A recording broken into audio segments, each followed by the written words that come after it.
Лесной профсоюз Коми отметил вековой юбилей грандиозным субботником. Такой формат активисты выбрали не случайно. Работники этой отрасли всегда отличались ответственным отношением к окружающей среде.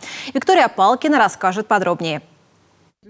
Первые лица республики, города и Российского леспрофсоюза поздравили со столетним юбилеем работников лесного профсоюза Коми. В юбилейный год ровно 100 активистов получили грамоты и заслуженные награды. Одна из самых активных и уважаемых профсоюзных организаций в регионе, которая выстроила четкую и продуктивную работу с работодателями и органами власти республики.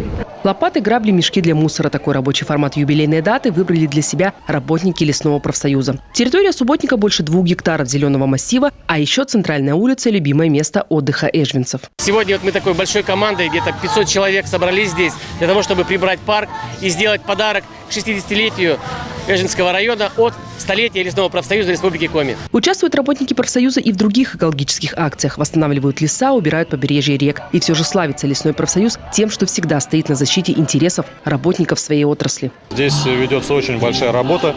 Здесь работает очень профессиональная команда.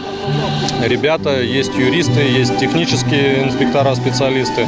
Сегодня Республиканский профсоюз работников лесных отраслей – один из самых крупных в республике. Он объединяет более 11 тысяч человек. И каждый знает, его в обиду не дадут. Виктория Палкина, Роман Боровиков, телеканал Юрган.